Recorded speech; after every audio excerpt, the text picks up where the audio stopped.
नमस्कार बच्चों, स्वागत है अपने इस यूट्यूब चैनल पर। बच्चों, आज के इस वीडियो में हम कक्षा 12 के विद्यार्थियों के लिए ज्योग्राफी यानी भूगोल के महत्वपूर्ण अतिउत्तरीय प्रश्न लेकर आए हैं, जो परीक्षा जिससे वेरी इंपॉर्टेंस रहेगा।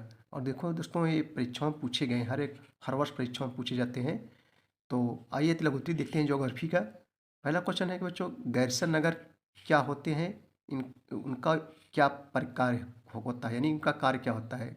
देखो बच्चों, गैरसैंण नगर छावनी होते हैं। छावनी समझ रहे हो, जहाँ सैनिक वगैरह होते हैं, मिलिट्री सीआरपीएफ जो सैनिक होते हैं जहाँ रुकते हैं उसे छावनी कहते हैं। गैरसैंण नगर छावनी होते हैं। इनका प्रमुख कार्य सैनिक नगर के रूप में होता है।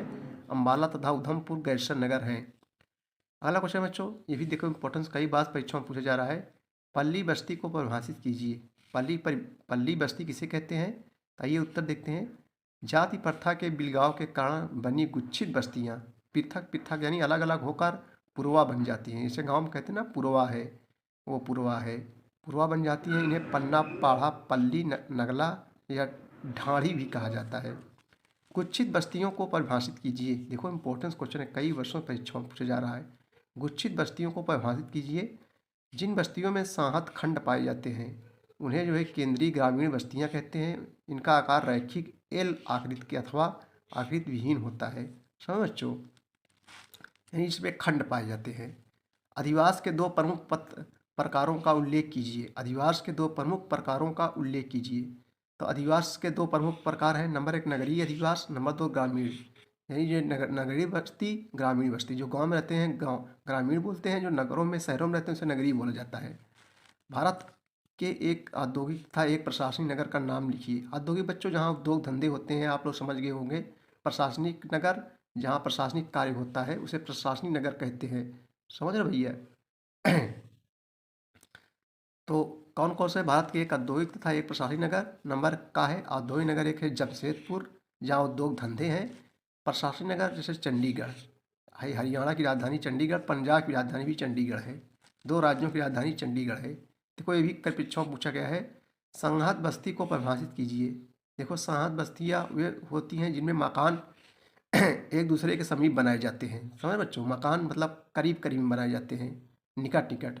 इस तरह की बस्तियों का विकास नदी घाटियों के सहारे या उपजाऊ मैदानों में होता है। भारत के किन्हीं दो प्रसिद्ध प्रशासनिक नगरों के नाम लिखिए। तो भारत के किन्हीं दो प्रसिद्ध हैं प्रशासनिक नगरों के नाम लिखिए। नंबर 1 बच्चों ने नई दिल्ली और चंडीगढ़ भारत के दो प्रसिद्ध प्रशासनिक नगर हैं। प्रशासनिक नगर किसे कहते हैं, तो राज्यों की राजधानी तथा केंद्रीय सरकार के प्रशासन के केंद्रों वाले नगरों को प्रशासनिक नगर कहते हैं। समझ रहे बच्चों। चलिए अगला क्वेश्चन देखेंगे हम लोग। भारत में कितने महानगर हैं, किन्हीं दो महानगरों के नाम लिखिए। तो उत्तर देखेंगे 2011 की जनगणना के अनुसार भारत में कुल 35 महानगर हैं। पहला है बृहत मुंबई, दूसरा है दिल्ली। दो महानगरों के नाम हैं, दिल्ली और मुंबई। सन्नगर को परिभाषित कीजिए। सन्नगर किसे कहते हैं बच्चों, सन्नगर। ऐसे आज देखो कई बार परीक्षाओं में पूछा जा रहा है, अगले वर्ष पूछा गया था। जहाँ एक या दो मुख्य नगर अथवा उनके आसपास अनेक उपनगरों जो परिवहन के साधनों के मुख्य नगर से जोड़े रहते हैं। परिवहन मतलब जमर जैसे हो गया, बस हो गया, हाँ, गाड़ी वगैरह जा रही है, एक दूसरे को जोड़ते हैं परिवहन द्वारा। नगर मुख्य नगरों से जुड़ते रहते हैं। इस प्रकार के समस्त उपनगर तथा मुख्य नगर मिलकर सन्नगर कहे जाते हैं। समझ रहे हो। कलकत्ता सन्नगर में हावड़ा, अलीपुर, दमदम, बराहनगर, रघुनाथ, श्रीरामपुर, हुगली आदि उपनगर शामिल किए जाते हैं। भारत में ग्रामीण बस्तियों के प्रकारों का वर्णन कीजिए। तो भारत में ग्रामीण, उत्तर देखें बच्चों, भारत में ग्रामीण बस्तियों के प्रतिरूप इस प्रकार हैं। आयताकार प्रतिरूप, वर्गाकार प्रतिरूप, रेखीय प्रतिरूप, वृत्ताकार प्रतिरूप, तारा प्रतिरूप, तीर प्रतिरूप, त्रिभुजाकार प्रतिरूप, पंखानुमा प्रतिरूप, सीढ़ीनुमा प्रतिरूप, जूते के फीते का प्रतिरूप, अनियमित प्रतिरूप।